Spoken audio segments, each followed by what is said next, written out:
Ich höre dich. Du musst jetzt aber auch still sein. Entschuldigung, oder dich mute. So, hello everybody. We are back with BiCoTa 2, the Bitwig community talk, with some technical issues in the first talk, but now we improved hopefully everything and are back. And so, hello everybody. We are back with BiCoTa 2, the Bitwig community talk. Apropos technical problem. Yeah, that was a YouTube feed, great. So, and I'm here with Odo. Hello, Odo. Hello, Jürgen. Nice to meet you again.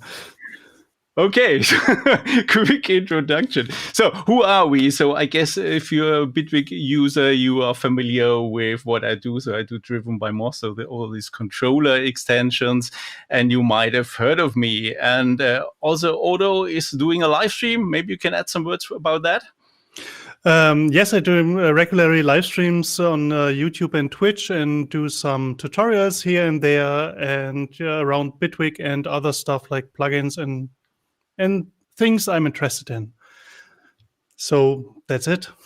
That's it, right. And so the main idea is to talk about new Bitwig versions. So we do an issue not daily or weekly or monthly, but when there is a new Bitwig version. And we have now Bitwig 5.3, at least in a very high beta. So I guess there is not much stuff happening in that way.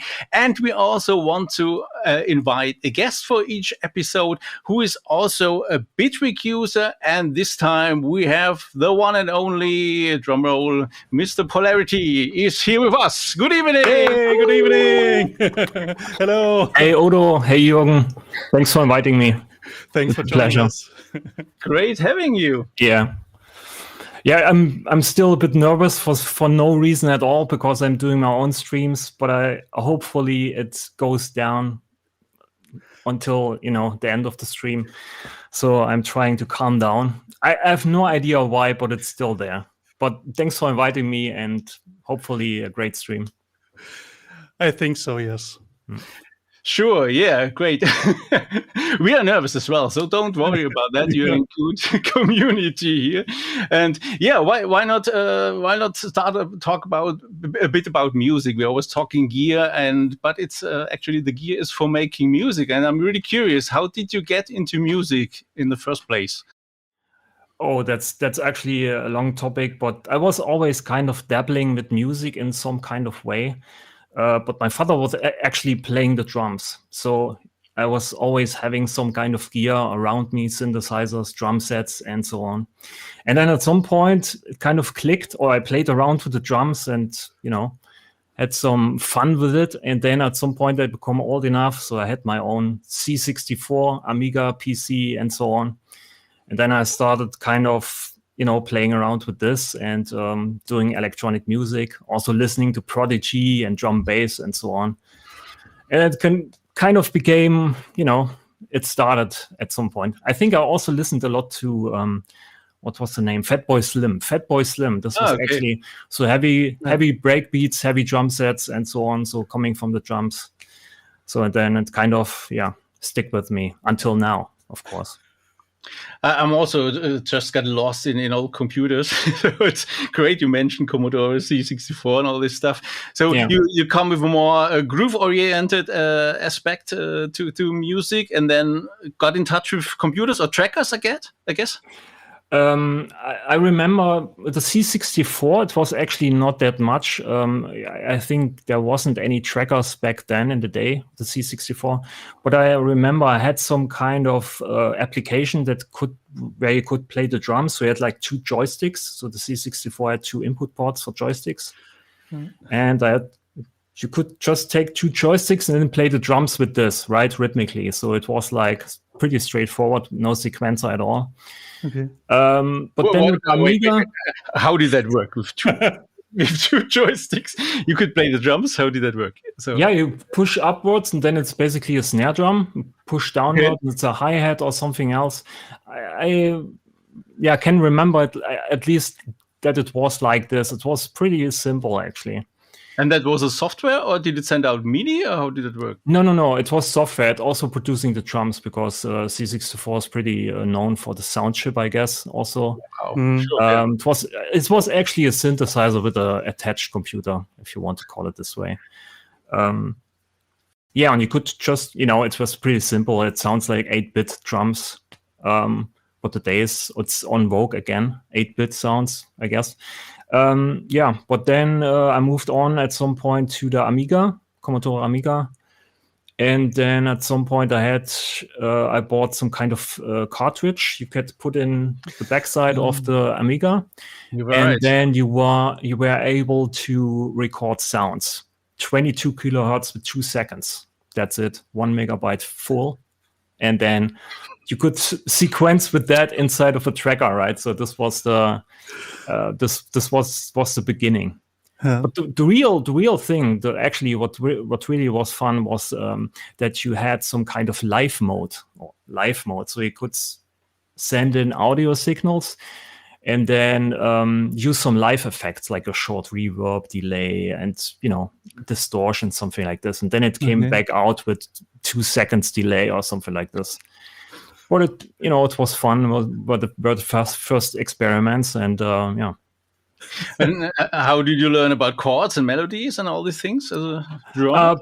Actually, pretty late, to be honest. Also with drum and bass, a lot of the stuff is actually not in a scale at all. It's chromatic. It's all over the place. It's more about sound design, pitch bending, up and down. So I was always producing drum and bass. So I'd never dug into chords or melodies and so on. It was pretty late. I think it was, maybe with Bitwig, where I knew some stuff before, some basic stuff, but I really tried to go into this with Bitwig Studio then when I got Bitwig for whatever reason, and then just straight up make ambient. From that point on. I really like that, because you're the kind of same what I'm thinking about. You don't have to learn in advance all this stuff about music theory and so on. Just start playing, just start doing, and you will discover things. That's pretty important. I see sometimes in the community people say like, I need to learn more like music theory or harmony theory and so on. I need to learn everything and so on. It's actually not helpful. I think it's just okay if you learn just a bit that you can be started and then develop your own systems on top of that to end up in different places, because the worst thing that can happen is that you end up in a place where someone else is already, making music. So that's the point. And also today with the rise of AI, everything is basically average, right? It gets streamlined in a way. So, exactly. So it's basically you want to be special in a way. You want to have special melodies, special chord progressions, and kind of unique sounds in a way. And that's important, that you still keep such a playful character instead of just always play in scales and always think in the right chord progressions and everything. Just like a lot of really experienced engineers tell you, like, listen to what you do. Just listen. Use your ears. Listen. Feel to it. Use the performance moment, and don't calculate the scales or the chord progressions that are right, or people think that are right. I mean, it's easy to use something like, that's why I was against scale highlighter. I wasn't against scale highlighters. I kind of like it, but it's not like the most important thing, because it leads to this behavior, right? You put a grid on top and then you paint in the notes, and then you have like a diatonic, boring melody or chord progression. But I guess it's okay for beginners and so on to have like at least a rough guide for something that makes something sound melodic. Sure, or just a little helper, like, what was again the scale of? So I have just a rough idea and rough direction where to go. Yeah, it's also interesting when you have like you see this arc all the time when someone starts out making sounds or starting to produce music, and then you have like this middle place where you know kind of everything, and then you have like this end phase where I try to make basically the same mistakes I made in the beginning, right? Yeah. So I try to be playful. I try to forget things. I don't make it too precise.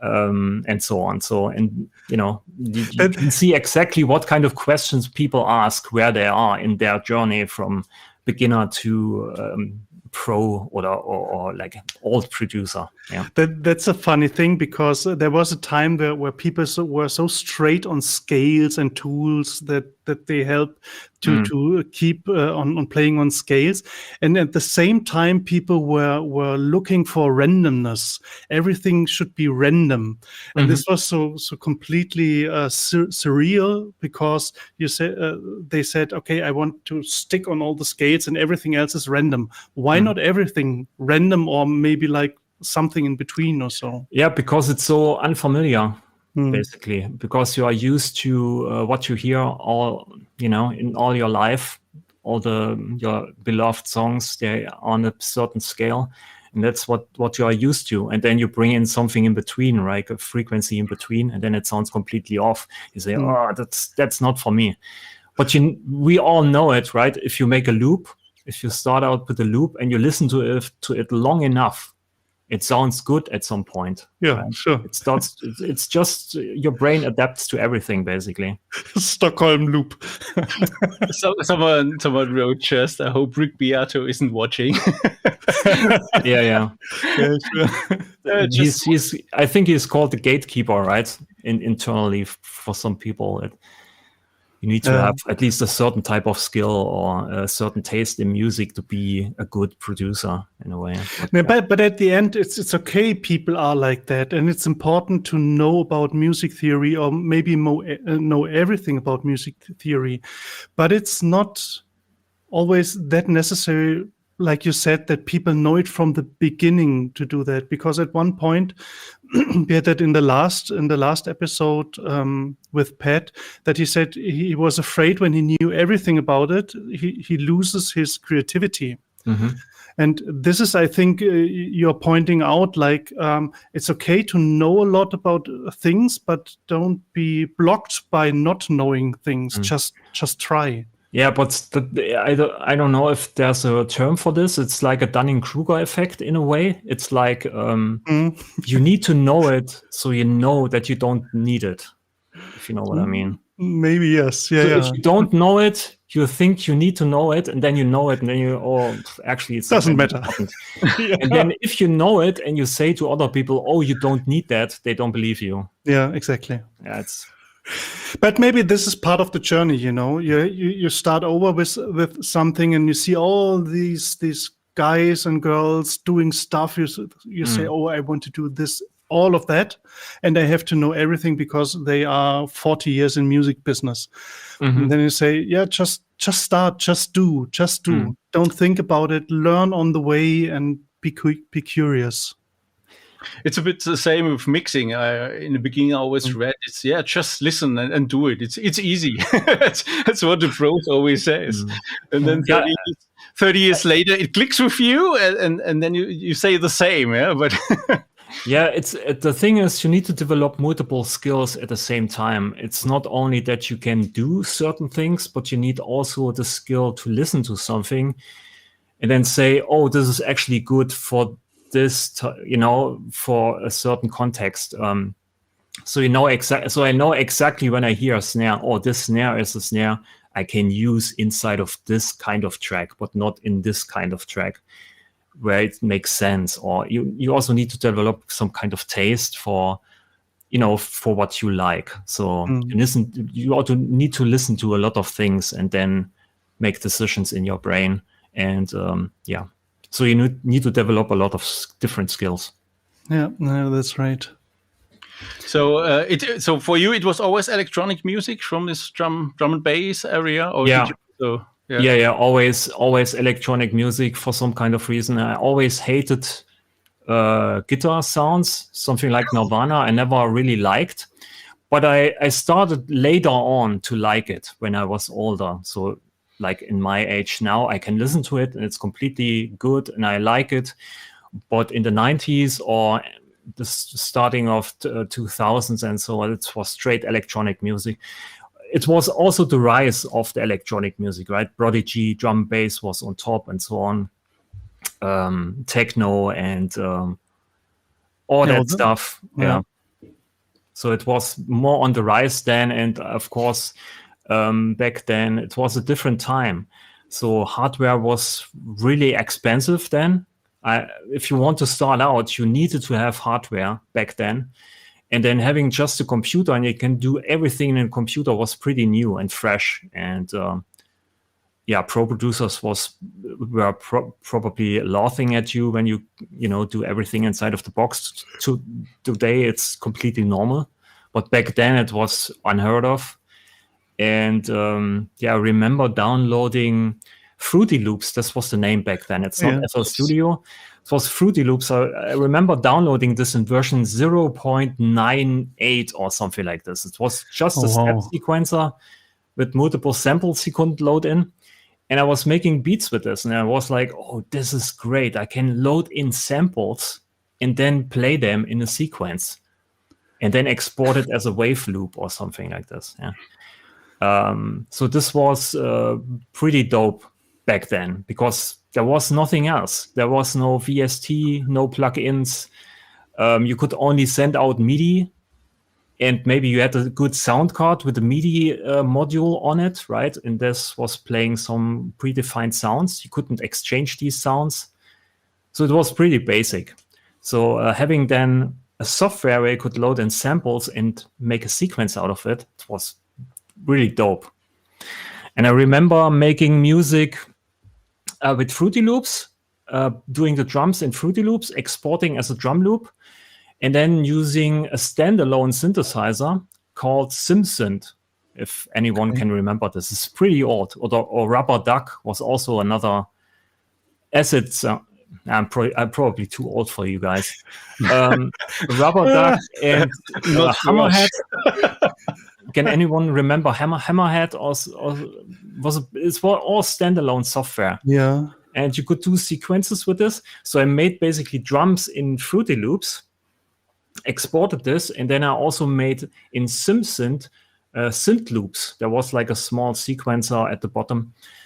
And then combining these wave loops inside of Sonic Foundry Acid. I think it was later bought by Sony also. And the big thing about Sonic Foundry Acid was that it could stretch audio. It was top-notch software back then. I remember this. It was pre-Ableton Live. Ableton Live was not on the horizon at this time. So I was using Acid, and I could drag in my loops, could stretch it, pitch it up or down, and this was my sequencer. No plugins, nothing. This is how I started to make music.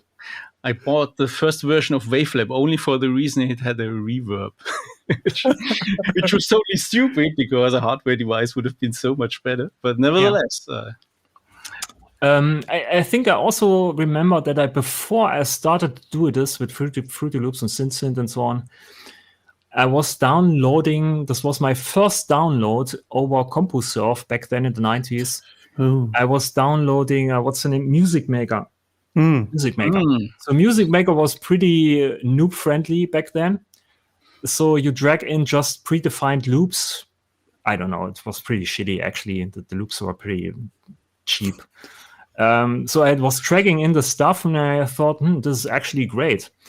But then I wanted to do my own loops. So this is when this started. So I searched for some apps that could do, export some wave loops.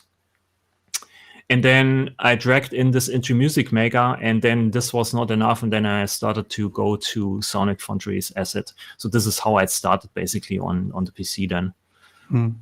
Yeah, and then it's at some point, I moved on to Reason 1.0. This came out. This was pretty dope. Then I moved to Logic on the PC until Apple bought it. yes, With version 5.3 or so, I can remember this. And Logic had back then the first instruments inside of Logic. It was not VST, it was its own thing, basically. And then I moved... Before Cubase? Yeah. This was not a standard. This was just integrated into Logic. I think or maybe it was around at the same time when Cubase's VST started. Yeah, maybe. I think Cubase was the first with what was this? I can't remember. VST. This Minimoog emulation, which but these plugins were very, very cheap and poor sounding. Yeah, horrible. And it was horrible. very low quality kind of. But the Logic synths are actually pretty dope. So I had back then ESX24, the drum sampler, ES2, I can remember, and some very great internal audio effects. So I was doing a lot of music with Logic back then. And then at some point, when it became too old because Apple bought it, I was probably on Logic 5.3 for 3 years or something like this before I moved on to, I think it was Cubase then, the new SX version, or I don't know how it's called back then. So you did always work fully in the box? Yeah. No hardware at all? Yeah, around 2000 I bought a Virus C and some external gear, but it was not for me at all. It was horrible. It was not fun to use. I had no idea about MIDI, always latency problems. I couldn't play multiple things at once. I had not adopted to the workflow of sampling stuff and resampling and so on. So it was not fun. So I sold it at some point then, and we're back in the box. And it was also nice because you could just load in the project and everything is there, back there, right? You don't have to mark on the mixer and your virus and save a preset for that. Yeah, it's not today. You just recall a project from 2 years ago and everything is there. And this was not the case. And today it's modern again. When people want to forget actually their presets or their patches, they want to start new. But back then we wanted to have multiple projects at the same time. I wanted to do that as well back then, to have everything recallable, but nowadays I just record the audio from the hardware as well, and then you can do everything still with it afterwards. So that's a great thing to do. Yeah, it's actually so funny if you go through the whole process from 1998 to until now, how everything changes. Back then it needs to be clean enough. It needs to be on CD, 90s, right? 44.1 kilohertz. As clean as possible, no noise at all. And then nowadays it's so you RC20 on everything, so you have this vinyl crackle on everything and so on. You have to adapt to basically all the trends all the time. And in 2010, there was a time everybody was doing really noisy stuff, really dirty, noisy stuff. Music was completely dirty. And now we have like a little bit a balance. Maybe there's a little bit like analog feeling in the sounds, but not that clean 90s sound we had, like Yellow did in that time. Perfect music, everything. It was too clean from looking at it from nowadays. Yeah, that's also the problem. Too clean is not good, in my opinion. You need to be you need to have a bit of texture. You need to have failures in there, or errors, or maybe this makes the music give its character, kind of. When it's too clean, right, then it's not pleasant anymore.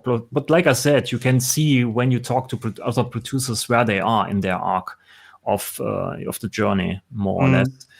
And like Jürgen also said that he started nowadays just recording stuff he's playing right now instead of recalling everything or building a lot of templates for everything. Just start from new, make mistakes, forget something, do something new, and play with everything you have in a new pull position. Not like, okay, I have everything set up. Okay, you have to cable everything so that you can start. But starting in your creativity process, when you have everything set up, everything templated, just puts you back in a streamlined way. And this is mostly where you lose a lot of creativity.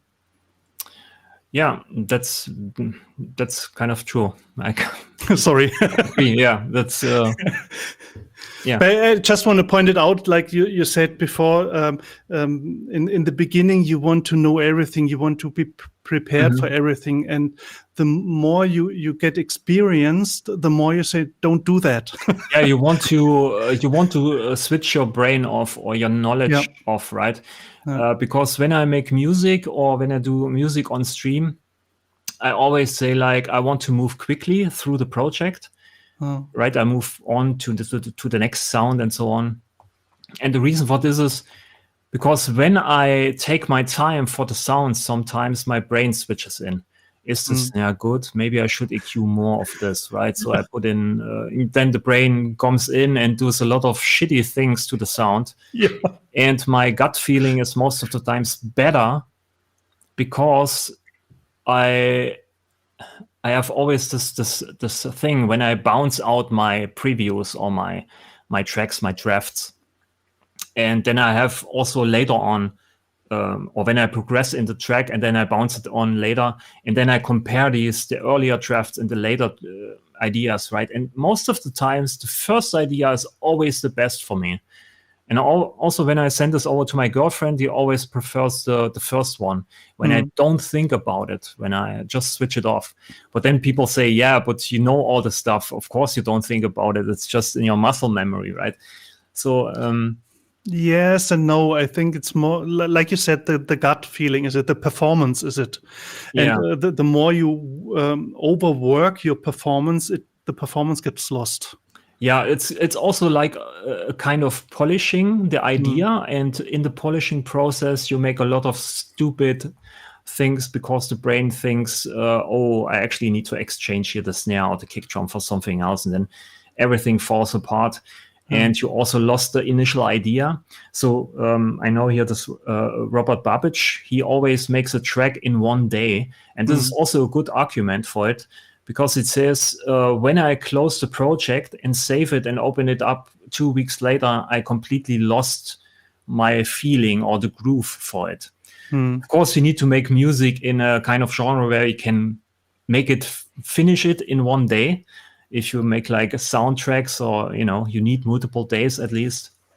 But I kind of get what he means. I still don't do it. I do it in multiple iterations, yeah. And it works kind of okay for me, but I always see that my first drafts are always the best ones, the best ideas.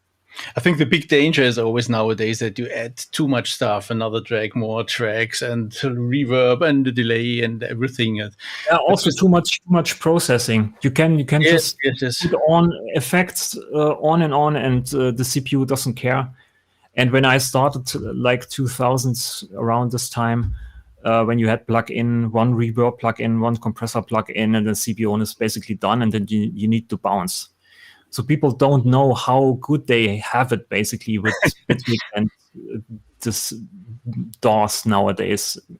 But that's a big danger. I think I just did a remix for a band, which I already did actually 3 years ago, and then I had to put it out to finish it. And it was just, I thought, whoa, what the hell did I do? Lots of reverb and delay. And only thing I did was remove stuff till it sounded great. And that's a big challenge, I think.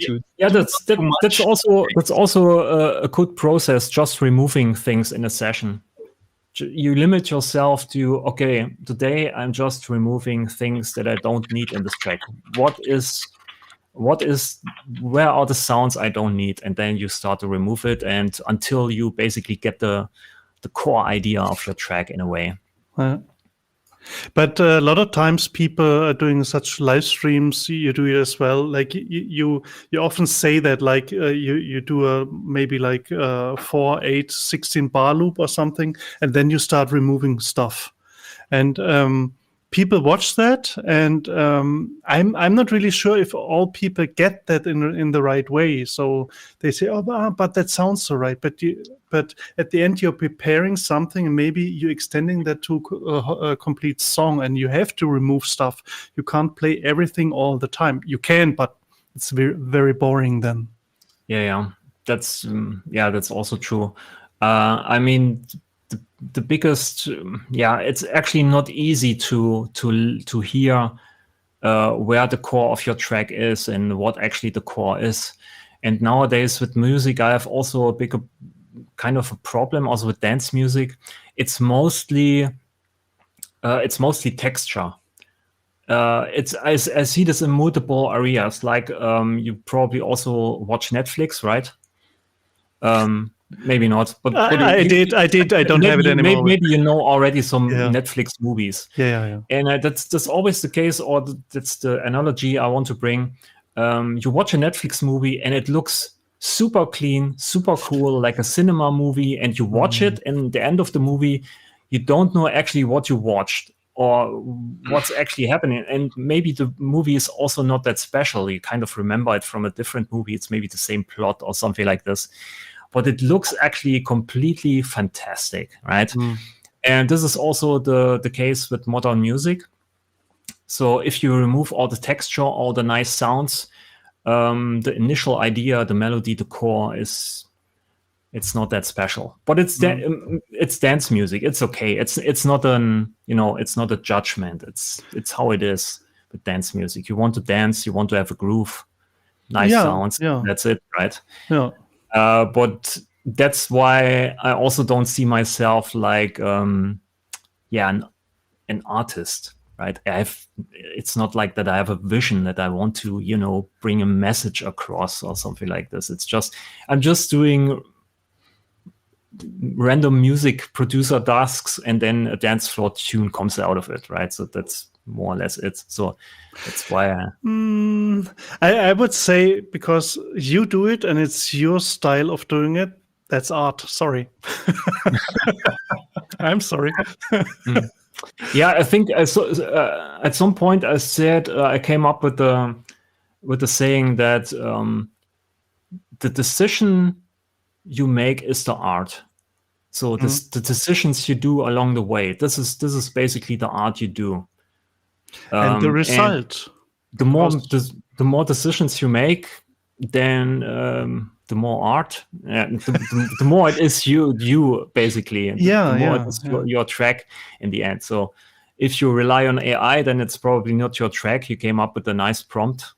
But that's also something. I mean, it's not nothing. It's something, but it's not like, that's way different. It's completely different. People always talk about AI and they say, it's like you do something, but it's just, not that much in a way.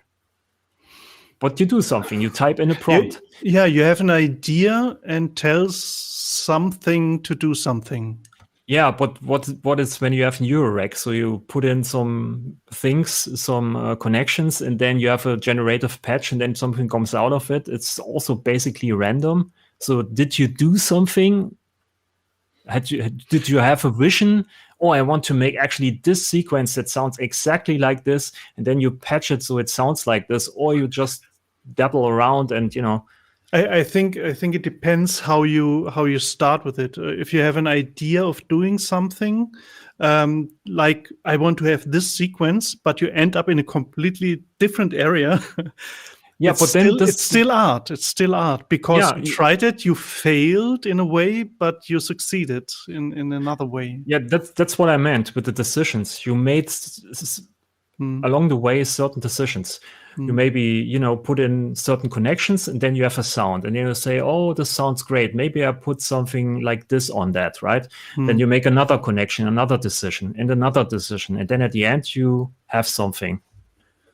Exactly. And then this is the art, the decisions you make along the way. It's the same thing in Bitwig, in the DAW, more or less. Yeah. So sometimes I do some like mini challenges with people from my Discord, like let's destroy something, because this is a that's easy. Approach. No, but sure, you can just distort everything. That's good. You can do that, sure. Mm-hmm. So, but just to create something, to destroy something, this is a different approach to do things. And sometimes this is really a creative way of leaving the path you're normally going, Mm-hmm. I think the big point or the important point is that you actually do something. that you start to do something. Yeah, just do it. Yeah. It's just the level got smaller and smaller, what you need to do to come up with a finished song. And this is something really shocked me a bit, what the level you get out of these things nowadays. It's really of a quality I would not notice now anymore that it's done by an AI. And I think in lots of areas that's good enough, basically. Yeah, I think it doesn't, with the AI thing, I don't think it actually makes everyone jobless, or, it's more like the average stuff. So there's like an opportunity for people to actually make special music, right? So something experimental more, because the normal average kind of sound or average kind of music, that's covered by AI, right? You don't need to do this. But the average kind of music is also just maybe pop music, right? So music most people don't like in the, let's say, underground scene or whatever, or people that really are into music. They don't listen to pop music or this kind of average kind of music. They have a special taste. So there's always room for people to make good music. Everything AI does at the moment for me is just, taking away jobs from people that actually just make music because they want to make money, in a way. Probably. Maybe. I don't know. Yeah. I was thinking about there's this genre or how do you call that, music. This is just music for elevators and shops and so on that plays in the background. And a lot of, I have the feeling, it's not about judgment of this, but I have a feeling that a lot of average pop music is like music, and AI is reducing those people who producing such useful music, because it's nice while you go shopping, it's nice while you I don't know, do something and listening to not concentrated to it. In my history of music, it was always, music was a big thing for me always. I was going to parties, to clubs and everything just because of the music. This was my first thing, and I was so happy every time I discovered some new or interesting music. And like you said, experimental music that doesn't have to be like free jazz or something like that.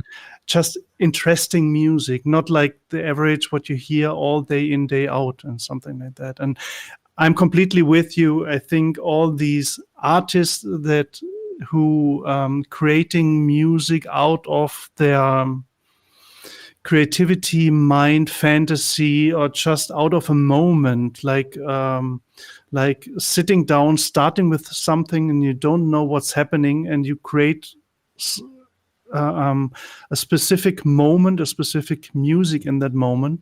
I think that this will always have a future, and everything else maybe AI will take over. But I never cared about that in the industry. I can say probably we all kind of make music not because to make money. We all make music because we have fun making music or doing the process, right?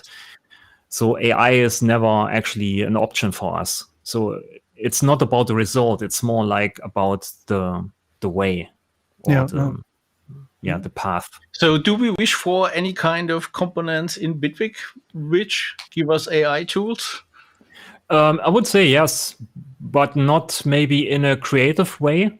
I also use AI here and there, but not for like generating text or anything like this, but I use it like a tool. So transforming German to English, for instance, right? So without creative outcome. So it's more like a tool for me. And I see a big opportunity there. Maybe you have what I want to see, actually, that's maybe not so big of an AI task, but I dream of like a tool or a feature where you can drag in a sound that you like, and then the AI figures out a way to actually recreate this in a subtractive synthesizer, for instance, right? Because you need exactly this sound, but you need it more like in a synthesized way. instead of a sample, and then it recreates this in a synthesizer. This would be nice to have.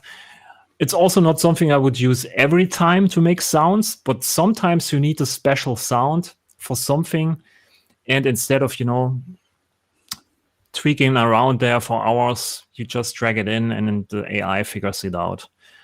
This would be great, actually. And maybe for beginners, some kind of chatbot, maybe I could imagine like this. Yeah. You can try this, maybe do something, inspire people, encourage them to try something new, or maybe some ideas, some challenges that the AI comes up with, and then making people basically having fun making music, and not get stuck in a certain type of corner of Bitwig. So personally, I'm still feel like a musician, or I also play in bands. So I'm more coming from the instrument side, and I would find it absolutely boring typing stuff into a chatbot to do the music. Mm-hmm. Yeah, we don't make music because of that, because of the result. We make music because we have fun, right? Touching instruments and playing, creating music. And the interactivity. So I think that's an interesting challenge if they come up with AI to give it a kind of interactive feeling, which is more like do this or that writing in a prompt. Maybe like you have such a system where you play as a keyboarder or a drummer, and you have an AI band around you that reacts to you. Maybe like that. So this could be also something, yeah. I always wanted to have like a gaming system in Bitwig. These are like no. Wait, hear me out. These are kind of my secret wishes. I don't tell anyone. Okay. Or the Bitwig stuff. It's just in my brain. But I think it would be great actually to have some kind of gaming system where you switch on the gaming system, and then you have some kind of challenges. Make a tune without using dynamic processors, right? Without compressor. Make a tune, and then you learn to limit yourself to kind of make a track in this way without getting overwhelmed with all the variety of instruments and audio effects and so on. And then you level up, and the more you level up, the more devices you unlock. No pun intended. This is a great idea. This is really a great idea. Yeah, everyone talks about DAWless and, limiting myself. I have to limit myself, so being creative and so on. And this would be great. Actually lock down Bitwig completely, and you have only access to the sampler and maybe an EQ. And then you need to make music with this. And when you do 3 tracks and you send it to the AI, and AI says then, oh, that sounds okay-ish, then you level up, right? And then you get a new instrument or new... But that's already there. It's called Bitwig 8-track. But then you need to level up. This is then pay to win. You need to pay money for the next version, and you level up then. You're right. We are all cheaters. Pay to win. That's not good. You're right. But there is some kind of game, right? Some kind of modular Eurorack system kind of game, Signal State or something like this is the name. You have to make challenges, and then you have Eurorack modules. You need to combine them. Really?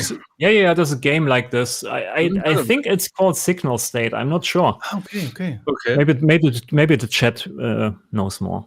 But this would be a great idea for third-party developer, like creating such a leveling system or something where you could include like community challenges or something, and the machine or the AI or whatever. I don't think it has to be AI. It's just like reaching some points and stuff, and then there's a jury or something that says you got like 20 points, or I don't know, Allemagne 10 points or something like that, and then you got the points. Theoretically, you could achieve this already right now, I think. I'm not really sure. But this is something for a third-party developer, maybe. Jürgen. some great ideas here. Grand theft articulations and respawning. But when I talk to other producers, like on Superbooth, which is coming up this year, I have the feeling that a lot of people actually make music alone, and they need people just to talk to a nerd with them about instruments and doing music. Also, when I did these one-on-ones, I have the feeling some people just want to have a partner and, talk, exchange, talk about the thing, about Bitwig, about the hobby, about the nerdism, and maybe an AI can solve this in a smart way. It's not, I know, but you know what I mean. It's just better than nothing. Yeah, you're right. Connect to people. That's a good thing to do, even with Eurorec and stuff like that. It gives but we are trying all this with such formats like this, your streams, and everything, or Superbooth or other happenings. We try to connect people and tell them, or Discord. You have a big Discord running since years right now, and this connection or this connects people to each other. But I think what would be even better, what you're suggesting is like do collaborations, make music with other people. You can do this via internet, via some tools. It's very cheap to do that. Just do it. Just call someone, say you like to do a track with me. Let's do one track, and then back and forth, and it's not that difficult. But I have to say, collaborations are not easy, in my opinion. You need to click with the other person. Sure. And when you have a certain level, then you need also the other person on the same level, so you kind of, complement each other in a way. Sure, but you can see that like you can learn, the other can learn. What you're talking about is like already in a very professional way. If you want to make a really finished, polished track and something, okay. I see. Like collaboration, like learning, like dabbling around, and and connecting to people. More the connecting to people with collaborations. That's the first thing you absolutely should decide on first. What is the goal you're trying to achieve? Do you want to do it for fun, or do you really want to make a product out of it, or these things? Because the problems come up if you don't do that in the beginning, and if for one is expecting to have a finished album maybe, and the other wants just to have fun. So. Yeah, for me, it's actually it's a challenge, because I have always a straight vision. I know exactly how the kick drum needs to sound. I know exactly how the snare drum needs to sound. And when someone changes it, I get angry, and then the collaboration is over. But no. Give me my kick drum back. But I had some very nice one-on-one Discord sessions where I did the music and collaborated with someone, and it helps me actually to let loose of the, don't just let loose and let it happen, basically. So it helps me also in a way to collaborate. Yeah, that's great. Sorry. I said I just wanted to skip AI because it's so boring and everybody talked into depth about it. But since it came up, I think it was a good talk. But one thing I'm still curious about is you did also a lot of generative music. How did that happen? Actually, I don't know. It just read a paper or something about it, because I think it's not something you just learn how to do it, or it's. I just did it. I learned how to do it basically with just one voice in the grid, and it worked kind of neatly. And then the patches became bigger and bigger, and I knew that Brian Eno was kind of pioneering this back in the day. You didn't do that before with anything else? Not really. No. I mean, I tried maybe something like this to hold a drone and then make some processing on it, or maybe with feedback and so on. But I never really did it like in Eurorec or VCV Rec or anything like this. It started actually with the grid in Bitwig Studio. Yeah. Wow. And I just do it for fun. Actually, it's not like it's not like, oh, I want to be a generative artist or something like that. I just play around and I have fun, and then I put it up on my GitHub for people to download. So yeah, but before it was straight. I mean, in Cubase, before I was going into Bitwig, I was using Cubase, and I'm doing everything in audio on audio tracks. So pretty straight, Recording. Nothing changes over time. On point, exactly why I wanted to have. And then with Bitwig, I started to use the sampler and MIDI or notes, because I figured out in the beginning of Bitwig 1.0, it was actually not that great with audio.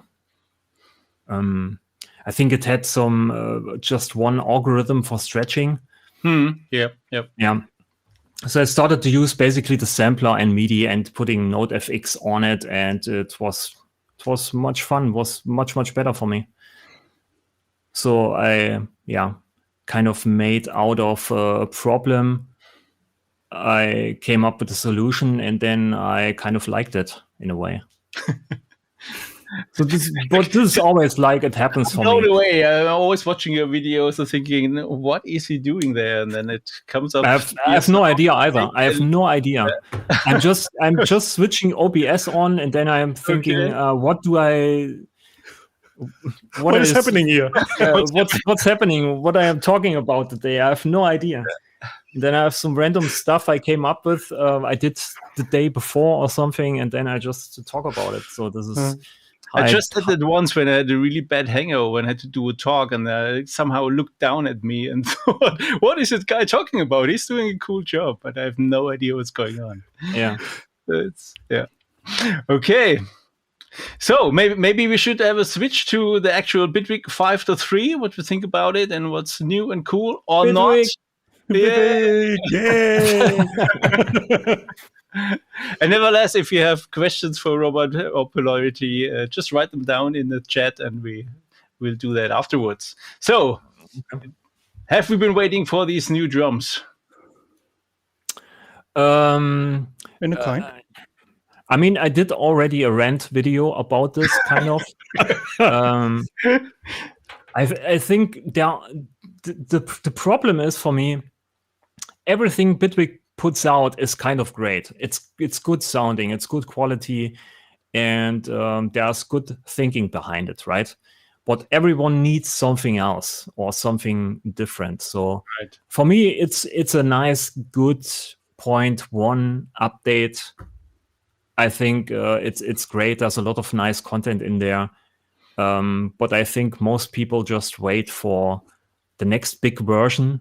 They wait for some updates in the piano roll workflow or whatever. For me, I'm actually happy how Bitwig is. I maybe wanted what's the name, interface designer, so I can make my presets better.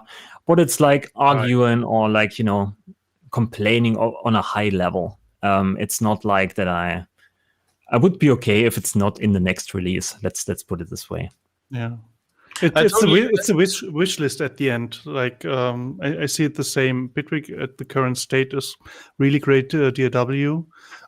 Sure, and every product you have, there's something you can improve, and there's some things that should have been improved a longer time ago. But at the end, you can do everything you want. I feel the same. I would love to have more bugs fixed and to have it more stable instead of coming up with new features and new features and new features. But I guess it's also triggered what other manufacturers are doing. So someone does a grid sequencer, so we need also a step sequencer here in the Bitwig version. That's the way it goes, I guess. Yeah. But coming back to the drums you mentioned earlier, I think it's nice to have them and that they improve the drums with all the key tracking. This was a really big improvement because in the first beta they hadn't have key tracking, and you can do really fun stuff with it. It's just some other devices you have to play around with and develop some new sounds or different, timbres and stuff. I like the new drums. Didn't wait for it, but they're nice. I like them too. It's not like that I don't like them. It's just it's okay just for me. And I haven't waited for drums. Let's put it this way. It's we have gazillions, I guess, of plugins. Yeah, but they are nice. They sound great and they are useful. And I use them also already here and there. So for me, it's a nice small little 0.1 update. It's good. It's cool. Absolutely. So, but nevertheless, there's lots of stuff in it because also lots of stuff happened in the background. So, what do we think about this new audio system improvements, which was really a bit of necessity, I guess. It has a new look, which I'm not so sure about because I have lots of devices. We could also have a quick look at that. Not yet. Not yet. Oh my God. Not yet. Where is it? Come on. It's still there. Here it is. So here we have our new step sequencer, which we decided to skip to talk about it. Or do we? Okay, but nevertheless, let's have a look at the audio settings, which I have to say I find a bit confusing because I have quite a lot of inputs and outputs. So it's that's your problem. I'm sorry. Okay, you're right.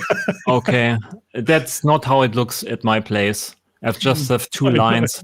And maybe that's a problem with the developers. They also have only 2 lines. And I'm not sure.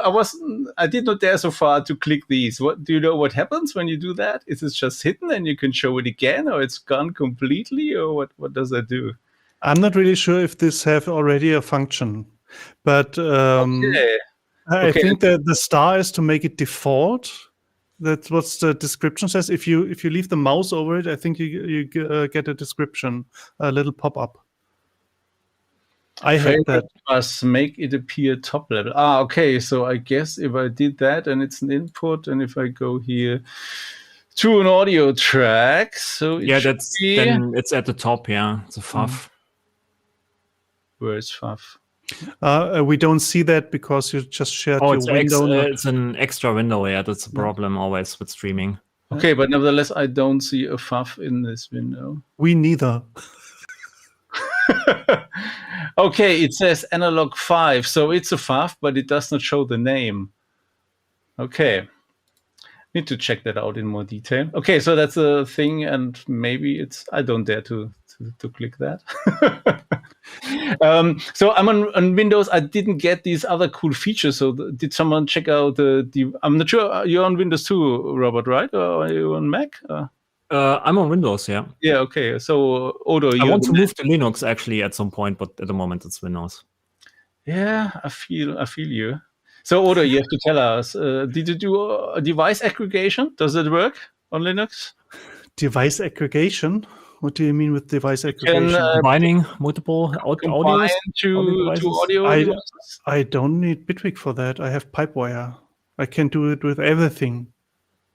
But there was in beta 5, I think, I was really angry because I didn't notice that they changed that, and then I wanted to record something, and I was going nuts because the standard device they took the monitoring as input, and I had the capture on another virtual card and everything. I don't want to repeat all that, but they changed it back in the beta 6. Now it's beta 7.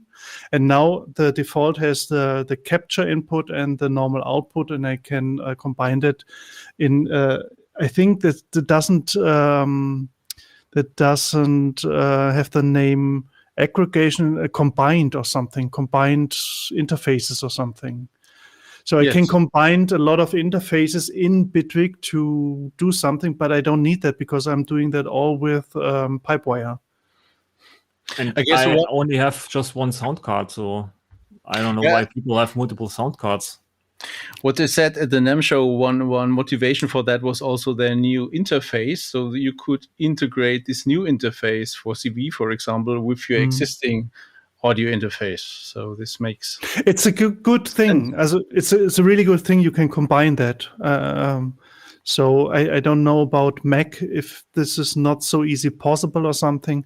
But I'm used to right now on Linux to use Pipewire, and I just connect a wire and that's it, like in the grid.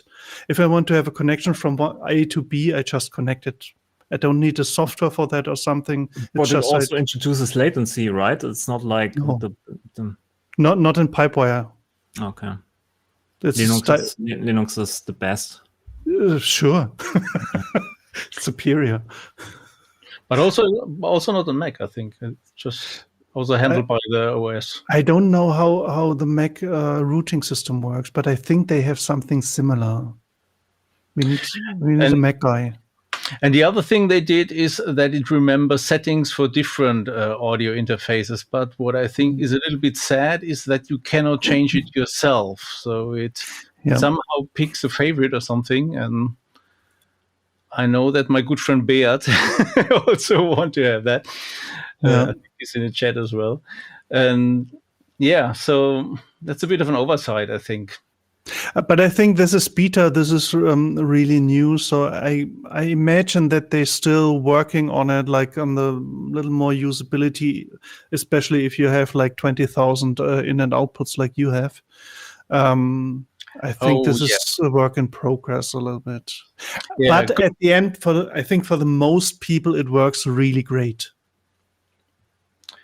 Yeah, right. Sure. Absolutely. It's definitely an improvement. But as also Beat wrote now in the chat, he wants to have it for the same audio interface, different settings. And that makes absolutely sense. So you can have different configurations for your setup, especially if you have lots of inputs and outputs. But isn't that possible already? Okay. No, then you have only this one setting if you change it. But I could create in earlier versions different setups of the same audio card, and I just had to switch it. That was the case in Linux, but I think it was in Windows as well. I don't know. I always could create a new, what is it? Not select. It's different right now. But I could create a new configuration, and in this configuration, I could set up other things like different sample rates and stuff, and so on. This was in earlier versions. Now it looks a little bit different, so I don't know. If you go to select devices, for example, where ASIO Med FX, just open that. We can't see it. Sorry, because it pops up a new window. Yeah, I actually can't wait to put my hands on the new audio device. I want to try it out. I want to see it. I want to feel it. I want to touch it. Same here. Same here. And then. I want to throw out my old device, my old audio interface. But speaking of, I think I have a feeling how you feel about that interface. So what's your first impression on that interface? For me? Yeah. I kind of think it's great. At least having the CV outputs there. For my semi-modular MOOC stuff here, it's probably really great. For Eurorack, you probably want to have these outputs directly inside of the Eurorack, like with the Expert Sleepers thing there. Also, I'm not really sure about the button doing multiple things. I'm not sure if I like this. Depends if how sensitive the touch wheel is or the knob is. For turning and so on, but I can't imagine actually having a when I have a volume knob. I always want to have the volume knob at changing the volume, because sometimes you have an accident, right? It gets loud, and then you are in some kind of different mode, and you panically switching between the modes to get actually the loudness. If you know what I mean. So I'm not really sure about this one. In the video, it looked also a little bit in the videos that it might be a bit tough to switch between these different modes. So I'm not sure how often you want to change the volume or then operate it as a parameter. But I think the idea is great to have it like that, and this combination. Yeah, I think it's something you need to try out. You need to experiment with this and maybe see if it's actually helpful for you. I'm also myself someone, I prefer keyboard and mouse over everything. So I have also my audio interface, which there's a volume knob. I have it in the back of my desk here. So I have to see. I have to try it out actually to make then a finished an opinion. Yeah, absolutely. But it looks nice. It looks very heavy. Also, probably good converters in there. So it's a nice device you want to have as a Bitwig fanboy. Absolutely. I don't think not only as a Bitwig fanboy, because it's a combination of an audio interface, MIDI interface, a controller, and the whole CV stuff. And the combination with a controller, this is really great. I really love that, because you have a little machine that does a lot of things, and maybe it's everything you need in many cases. Yeah. I would say that the one thing I would change on this device, I haven't tried it out yet. That's just from looking at this picture. The one thing I would change would probably to have a separate volume knob. So I have always, the volume knob separate, and you can't switch the mode on the volume knob. But that's only one thing. But the rest, it looks dope to me, actually. I thought about, there's this feature where you can lock this knob to a parameter, where you double tap or something.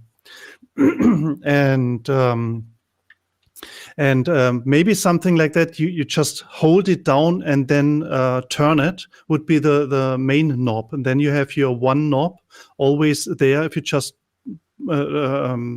press it down and turn it, and it's always the main knob. That would be nice. Yeah. I have absolutely no need for it, but I just wanted to get it for the orange. Yeah, exactly. It's like Apple, right? You don't need it, but you just want it. Yeah. It looks actually fancy. I look for. I mean, look at it. How it is on the desk there, a little bit on top. It looks so fancy. Look like this. This one. Look at this. I think it's a great combination for people. All these performers you see at Superbooth, for example, who come with a laptop for some backing stuff and have a small modular case and want to have a transport. That's basically it. And I think on such a crowded market as audio interfaces is, I think it's a very good combination of ideas, which makes it unique. Yeah. I also want to make my hardware stuff a lot smaller, because I have too much stuff in here. It's probably the same for you, Jürgen. But too much stuff. I want to make this a bit more compact, right? And this goes exactly in this direction, because I just want to have a semi-modular synthesizer and then maybe spice it up with some CV signals. This could be really interesting for me. I'm looking forward to actually try it out.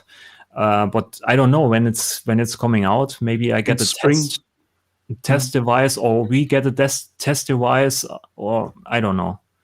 I would love to test that. Yeah, me too. We all want to test it. We won't test it. We won't test it. Udo, if I have the device first, you can come over and can touch it if you want to. Okay, I won't touch it. Please let me touch it. Only look at it. It would be nice. When I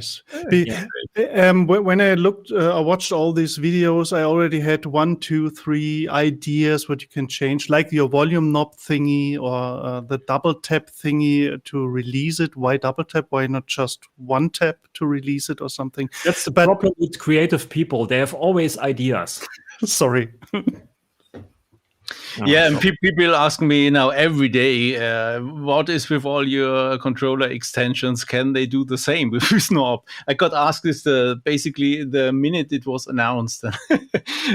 And I know people are waiting for this for ages, and I hope it will be in the API, but I still also don't know. So I will try to find out soon.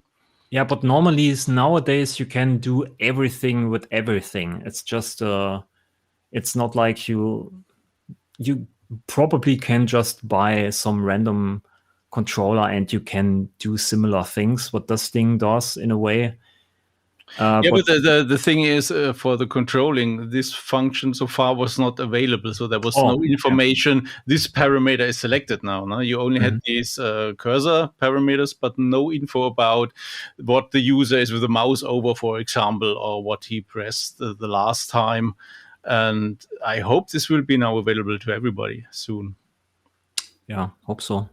Even for Cubase or Ableton users that switches to Bitwig.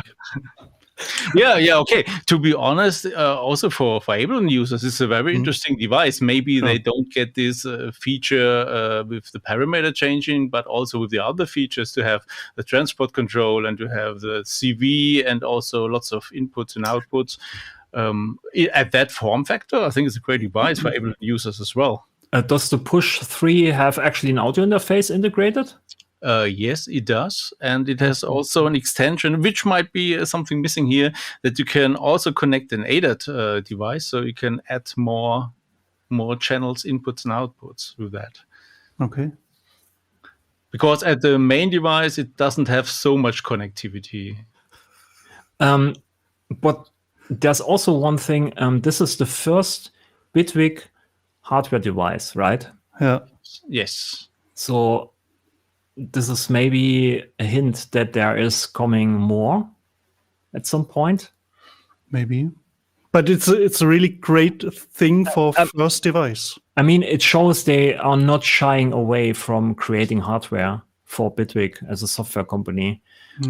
So I don't know more. It's not like I'm just guessing. But when I say something like this, people always think I have more insights, right? I don't know. I have no idea.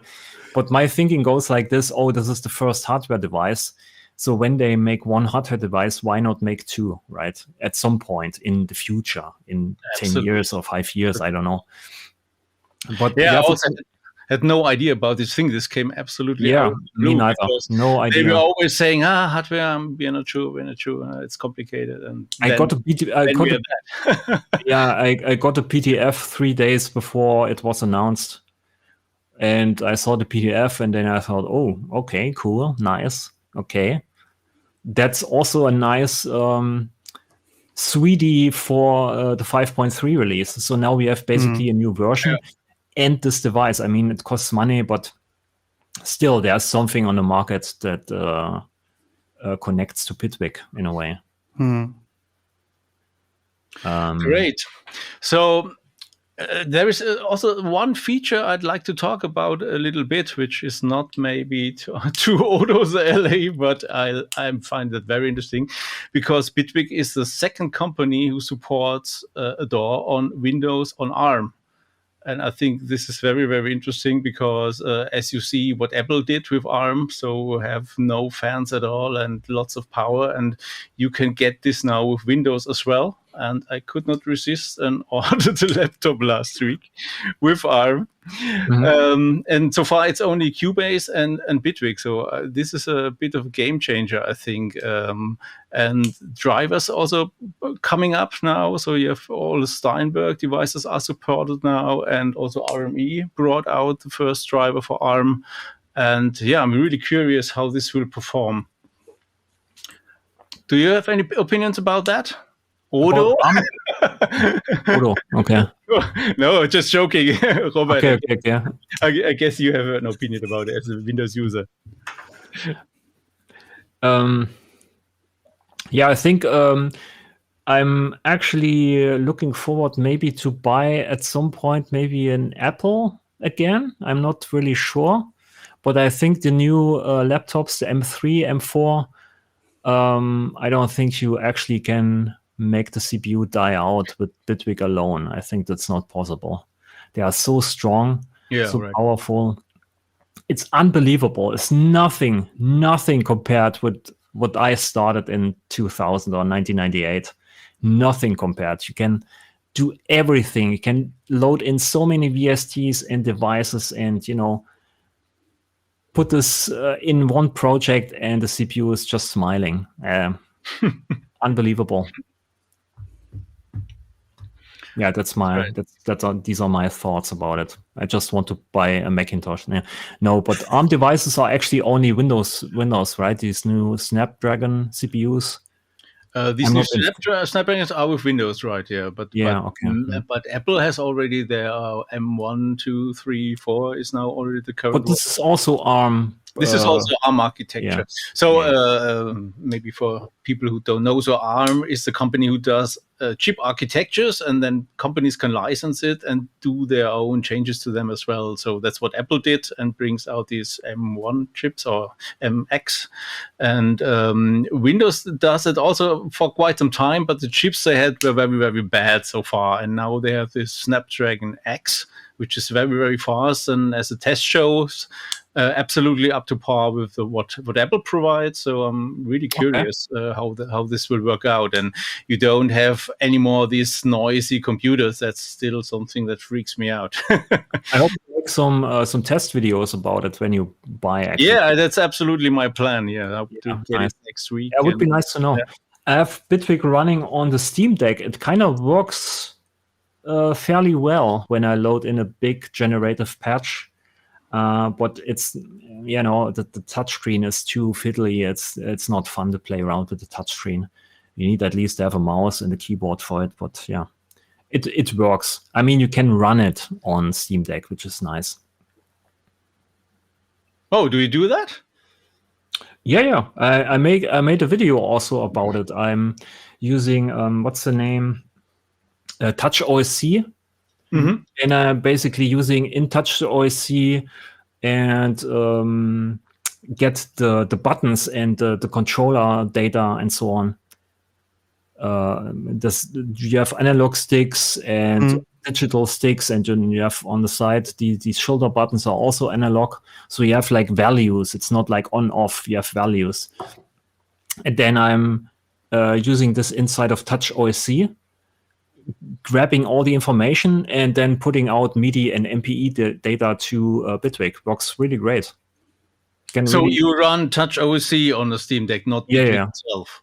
Yeah, basically Steam OS, then Bitwig on it and Touch OSC on it, and everything is connected. I made a video about it. Yeah, not on my channel. I made a small video for the Bitwig Instagram account, so nothing big, just 1 minute or so. Yeah, I think I saw videos of someone who ran actual Bitwig on it, so this is working as well, it seems. I mean, it's not really practical to have it on Steam Deck, but I could imagine, for instance, when I have these generative patches, maybe you have like an event or something like this, or exposition, or what's the name, gallery, exhibition, and you want to have some generative stuff playing in the background live without having it recorded to MP3 or anything like this. You just have a Steam Deck in the corner, and then you can let people play with it maybe, and then it changes the generative patch. I mean, could be something. It's just an idea. And it looks nice. It looks nice, yeah. Yeah. There's one question just came up in the chat. Do we think that Bitwig will be bought by another company? Here it says Steinberg Yamaha, which I think will definitely not be the case, because Steinberg is doing a door for Yamaha. Mm-hmm. So I know is that Bitwig is very good on the market, does very well on the market. The team is not too big, and it sells for the team size. I think it sells well, at least what I heard. And they wouldn't bring out a hardware device if they had problems, money problems in any way. So I guess the answer is no to that. They probably have some investors, but I don't have insights into that. But yeah, and they also play, it looks like to me that they play the long game. It's not like they want to, go big very fast. They play like the underdog kind of, we go with the Eurek nerds and play along with that. Because you can't compete with Ableton directly from zero. It's not possible. Or with Logic. It's just too big. There are completely different numbers. I don't have the numbers, but in terms of size, of company size, Ableton is just another universe. So Bitwig is like 12, 11, I don't know, 12 maybe. No, they're much more by now. They're over 30 now. Yeah, okay. But it's nothing compared to Ableton, what they have. And Ableton, I'm not sure. They sacked a lot of people. So I think there were about 700, 800 or something. But they sacked 200, 300. Yeah, Ableton also makes the hardware itself, right? They have internally in the company, have they divisions to produce these hardware devices. I think this Connect device is not made by Bitwig itself. It was probably, I don't know, I'm guessing. I'm not sure because I watched a video from them, I think, where they said it's all developed by them. Okay. That's nice. That's dope then. I also, in the first place, thought this is just a labeling thing, but they said... Yeah, not a labeling thing. It's maybe a combination or collaboration of a big company that can produce these things because it looks very good. And so there have to be people involved. I don't know. Have really... just plug it in a Linux system and read out the USB information, then you know. Yeah, but that's a cheap. That's off the shelf. No, but at the end, I think I could imagine that they really designed that all, and like Polarity said, give it to a company that has all the fabrication and everything in place. I don't think that Bitwig had built a fabric somewhere, not right now, for that Connect device, So. There is just Anthony Marinelli released just a video where he visits at Superbooth Times Ableton, their hardware department, which is very interesting if you're into this nerd stuff. And they talk a lot about their process, how they developed the thing, and show some prototypes and stuff. So it's worth watching if you are into these things. It's in my watch list from him. Yeah, I didn't watch it yet. Surprisingly good. I like his videos. He's doing great videos. But I can't hear Thriller anymore, which note is played at what time. Yeah, he's very concentrated on that topic. But okay, there are people who want to know everything. That's a good video. It's good. What do you guys think is coming in the next big Bitwig version? Do you have any ideas? New piano roll and arrangement thingies. Improvements. And AI. If it's not coming, if in the new version is no scale highlighting, I'm going to Reaper. I want other colors.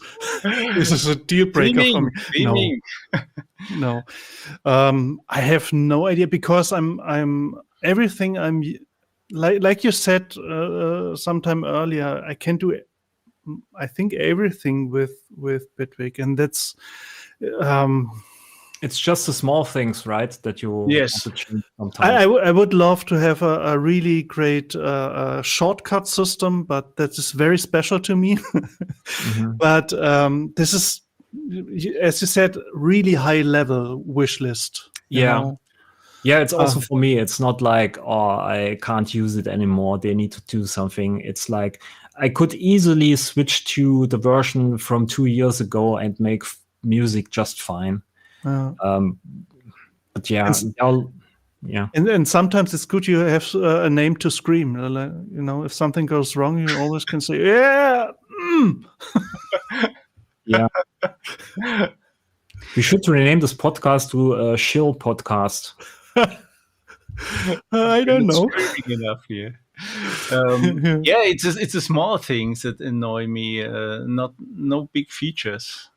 Except one. I heard to do ARA, so we can use Melodyne or create something original about it, because that's really a nightmare to use with Bitwig.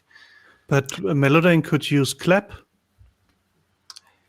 Yeah, but it's still not working. They had this idea, and also there's an ARA extension already for clap. So they did that, but Bitwig did not implement that yet. Okay. ARA is just an exchange format, right? It says here the file. ARA is actually an extension to VST. So there are some additional functions for VST which tell the plugin where is the playback position, and that it gets directly the audio in advance and stuff like that. So that's also part of clap, I think, now, but I'm not fully sure. But I guess there needs some work to be done. So the borders are getting lower. It gets lower, yeah. Okay. Yeah, but maybe it's really like it takes some time. And as we said earlier, we had this whole rebuild of the 3D engine of Bitwig, then the whole audio system thingy. And like you said, the company is big enough, but not that big that they could do everything at the same time. So maybe it just takes time that it will come. Or Melodyne is using finally clap. I can tell you what I don't want. I don't want to have any plugins at all. Plugins? Do you mean devices? I don't need any devices. There's much too much stuff already. Bam, Reverb Plus. Yeah. We heard you want Delay to plus. Want to have piano roll improvements and workflow improvements. Here is Bitwig Studio 6.0. Bam, Reverb Plus and piano roll plus. So but let's get serious. What do we really miss in the piano roll here? Maybe Chad could suggest some things, because I'm. It talked about in my video about making the piano roll more like modular, like a grid. You can exchange things. I didn't get it. How should it work? Or what's the idea there? Yeah, the idea is more like that you can rearrange it. I mean, I haven't thought this through, but the idea is that you can maybe rearrange certain keys to different places, maybe, or remove certain keys so people can realize their scale highlighters, or that you can actually visualize, or maybe put the piano roll in half, or maybe in a different, I don't know, what's the name, tone nets, something like this, or maybe that you have chord progressions in a better way visualized, that you can see where are the fifths and the fourths and so on. So tasks you do all the time. Maybe some basic functions like that you can invert the MIDI data, the note data, invert it or mirror it or repeat it, or stuff what Ableton basically did in the last update, more or less. One thing I would have in the piano roll as well is triplets and dotted raster. They have septones, fifth tones, and something, but no triplets or dotted. This is basic. It just came to me some weeks ago where I said, why don't they have triplets and dotted? This is the most basic thing at the end. This would be nice. Because in the beginning, when I wanted to put that on dotted, I said, okay, I know what dotted is, but why can't I put this piano roll grid on dotted? Why not? So, and one thing we talked about in our nightly talk some weeks ago, you had this idea with the grouping or folding patches, that you can fold or group parts of patches.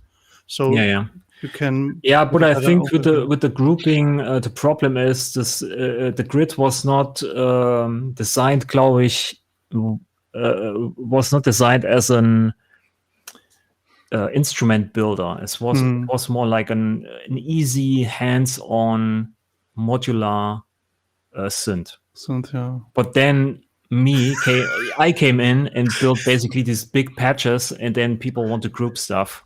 It's all your fault with the grid. Yeah, that's also the problem with the oversampling, right? When you have a lot of connections, then everything is basically audio. So then people started, maybe we can turn off the oversampling, but then you probably end up basically in the place where plug data is, where you have different signal types, data signals and audio signals. So audio signals are oversampled and data signals are not. But yeah, I don't know. They probably will come up with something pretty genius. I'm pretty sure.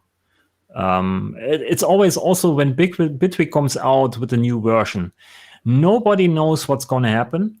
Everyone is. It's like Christmas Day. What did they do, right? Especially the fine print is normally the interesting features for me. Not the big ones. Yeah, the subtitles. Yeah. The changelog is always the interesting part. Yeah. So great. We came to a natural end, I think. Do we have some final questions? I didn't see anything more in the chat. Odo, do you have final questions to Mr. Polarity? Oh, tough one. I mean, we talked about pretty much everything, right? Yeah, it's a lot. I'm sweating like hell here. Do you have some questions for us? I hope they improve the API, the documentation. Hey. Oh, that's a good one. Yeah, please do that. It's really, really bad. I cannot find input configs. Yeah, no, you can't. What is the next controller you will improve? Oh, I already have too much, to be honest. I need to do some consolidation, but what's your favorite controller for Bitwig? What's on your desk? My, that's what people ask me all the time. To be honest, my pretty totally boring Behringer X-Touch here, because you had this thing with the controller knobs on the edge, and then in the middle you have touch screen where you can DSPs plugins. Is this actually good? Does this make sense? Is it fiddly? How do I say that? I like the idea a lot, and if they do some work on it, it's great. But at the moment, it's a little bit difficult because for Bitwig, they have this function that they support all of the Bitwig devices, which is great. Yeah. But if you want to do VSTs, you need to do something else. Okay. So, and also transport is missing and such features, and they have no support for remote parameters and stuff like that. Mm-hmm. So it's a bit of a mixed bag so far. If they can combine this, I think then it will be really great. Okay. But yeah, what do you think about the new Rode motor controller that came out with NAM? What's the name? Rotor Control. Melbourne Systems. What's the name? Rotor Control. Yeah. Yeah, Rotor Control. Yeah, from Melbourne Instruments or Systems. Yeah, I really like the idea that you have small little displays below the knobs, because this was always a problem for me, that you don't know what the knob actually does at the moment, right? Yeah, and you have this motorized knob, so this is absolutely new. So this is something that made me wake up a bit, because I think the controller market is as boring as it can get, because the normal controllers just always still use Mackie control from back, how old is it, 30 years? I don't know. It's with 7-bit display stuff, and it's horrible. I have to say it like this. So that's really something new. I'm looking forward to have a look at that one. So, yeah, and it's also nice. It's very small, so it fits on every desk basically. Yeah. And I'm pretty interested in this. It's pretty expensive, but it looks very good. What's the price? I didn't hear anything. Do you know about that? So the price? Do you know? 500 or something, or 500 maybe 450. I can't remember it, but I saw a price at some point.